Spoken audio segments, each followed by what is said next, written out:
Hello again. Supposed to do two of these today. Don't know why. Don't know why this in particular. It's not something I like to talk about. But I am wearing my Recovery Fist t-shirt from my job. I work as a peer support specialist. There's two aspects of that. It's either someone who has a history of mental health issues. I have anxiety disorder and depressive disorder. It's really bad social anxiety. And depression. So that's why I'm a peer support specialist. And on the other side, my friend Jason Goodman, Jason runs the addiction hotline for the entirety of East Tennessee. But Jason started on the addiction side, and he became a peer support specialist because he's got a year of recovery from addiction. And I have a year of recovery from depression, anxiety. But you had to have a year of recovery and go to this week training, and you go through all these trainings, and the state gives you some badges, and you're a certified peer support recovery specialist. And the mental health aspect is where I come from, but there's a lot of people on the recovery side, and most of my experience with addiction has been, I've never been drunk ever, never been high ever in my life. And it's not because I grew up in church. I really didn't. My dad sold drugs. My mom drove me to church, which is kind of a weird way to grow up. But I didn't start out avoiding drugs because of a super holy righteous thing. My dad had a really, really bad alcoholism, really bad drug addiction, which is kind of common in that side of the family. But except my aunt turned out great. But he had really bad alcohol and drug issues, and I hated him so much that I didn't want to take a drink ever because I might end up like him. And it wasn't fueled by righteousness, it's fueled by hatred. And I looked down on him so much because everything I saw he put us through because of it, that I just never wanted to be like that, ever. So at any cost, I will do anything to not become like that. So never drank ever till I was like 20 something years old in the military. First time I ever had a drop of wine even. And I would not take any medicine. Still to this day, I will barely take a Tylenol. Because my dad was hooked on pharmaceuticals too. So he's constantly popping pills. So I was just terrified of becoming like that. So I wouldn't even take a Tylenol. Just terrified of it. And over time, that kind of developed into like a pride or a self-righteousness. It's like, no matter what I do, at least I'm not like him. At least I'm not a drug addict. At least I'm not an alcoholic. And I really developed this great disdain for anybody with chemical addictions. Really, really bad. Like, just stay away from me. Don't talk to me. I don't want to know you. Just get out of my life. Because I always viewed it as a very self-centered thing for people with children, especially because I grew up like that. I mean, because of my dad's alcoholism. My mom died at 14. He didn't have a car. He didn't have a driver's license for 6 years. Of my teenage years, like 14 to 20, you can't go anywhere unless you walk. We live in a town without a traffic light. Walmart's 20 miles away. You literally can't go anywhere unless you walk or hitchhike. It was just miserable. And there's no internet yet. There's no library. There's no bookstore. You're just in a log cabin with 3 channels on television, and you can't go anywhere unless you walk. So it was really awful. And I missed playing sports. I don't want to do sports, but I couldn't play any sports. Couldn't be any music teams. Couldn't go to any events. Couldn't do anything to get me a college scholarship because of his addiction. Like every problem in my life, in my mind, went back to he loves beer more than me and my brother. He loves pills more than me and my brother. He loves Coke more than me and my brother. He just does. So everything in my life revolved around his addiction, and my view was he's just really selfish, and he just loves that more than us. And he's just that self-centered. It's like addiction and narcissism were completely inseparable to me. It's like you just so self-centered, you choose that over your children eating. It's plain and simple. Got no use for you kind of thing. So it was really a self-righteous, prideful attitude. And that, no matter how bad I get, at least I'm not a drug addict. At least I'm not an alcoholic. And I think a lot of the churches in that mode. A lot of Christians are in that mode. A lot of Messianics and Hebrews in that mode of, no matter what we do, at least we're not like that. or at least we don't do this and that and that. But I was really a bad stronghold for a long time. And I went through 4 years of military like that, went to college like that, went through a long time like that.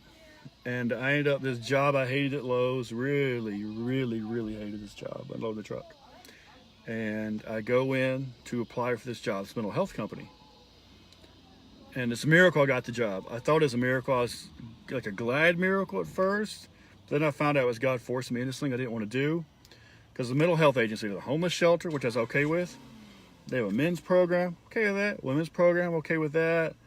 They have a children and youth program, I'm okay with that. But they have a drug treatment part I was not okay with. I did not want to be anywhere near any kind of addiction. It's like, no, that's the one thing I won't do. So, working at Lowe's part-time, can't pay the bills.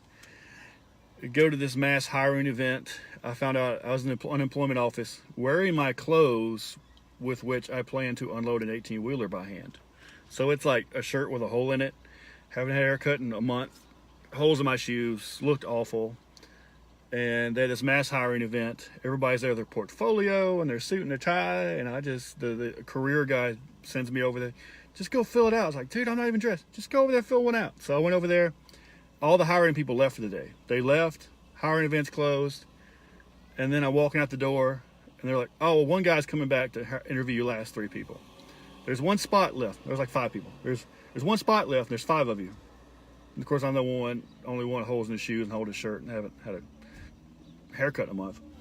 And this guy hires me, of all people. 4 of the people there, suits, ties, degrees, and he hires me to work at this place. And it turns out the only opening they had left was the drug rehab. And, oh my gosh, I did not want to take that job at all. It's 12-hour shifts. You basically live there. Can be 16-hour shifts. So you drive the van, you help cook the meals, you give the meds. You are there 12 to 16 hours a day. You basically live in a house full of 10 guys in full-blown addiction. Most of them just got out of jail. Addiction.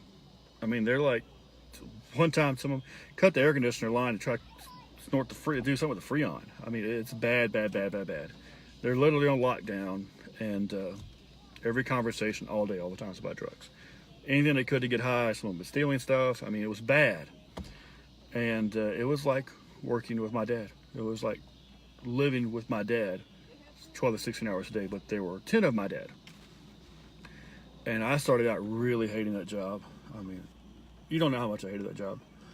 But over time, since I'm living 12 to 16 hours a day with these guys that are normally the people I absolutely avoid as the bane of my existence, over time, they kind of became family. I saw their humanity. I saw their struggle. I saw how much they really, really did love their kids. This addiction was this strong. But they really, really, really loved their kids. I mean, over a couple of weeks, I'm kind of bending the rules. Like, I had to take them to 3 12-step meetings a day. So on 3 times a day, I'm in a Narcotics Anonymous meeting, or an Alcoholics Anonymous meeting, or like a Celebrate Recovery Christian 12-step meeting. I'm in a 12-step meeting 3 times a day with these guys. I mean, it's all the time, all day. And I mean, just over time, you develop these relationships.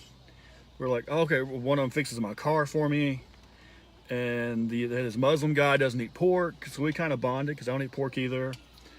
And this one guy I knew from years ago, he suddenly showed up there and lived there, and I just had to hear their stories and be around them. And one night, one of them we're in a lockdown, right? A lockdown house.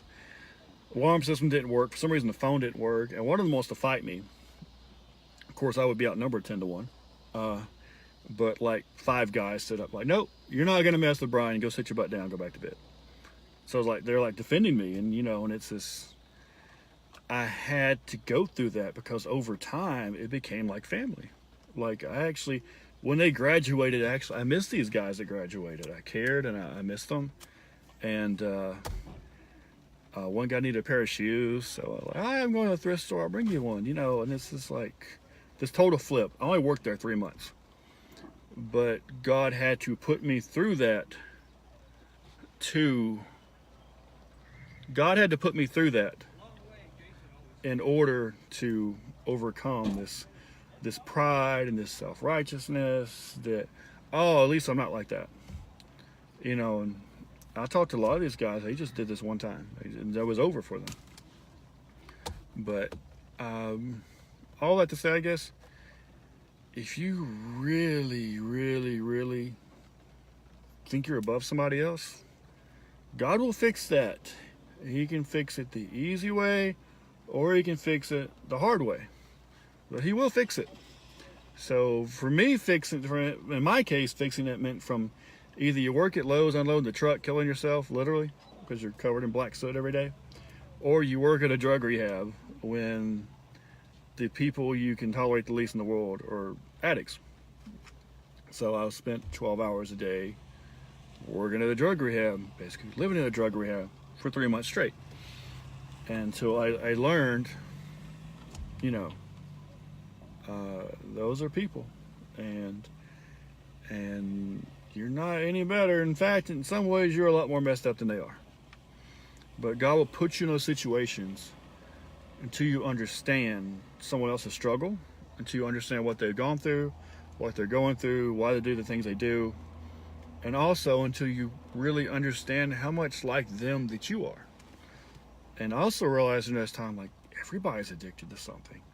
There are the not church approved addictions, like cocaine is not church approved, marijuana is not church approved, alcohol is not church approved, football is church approved,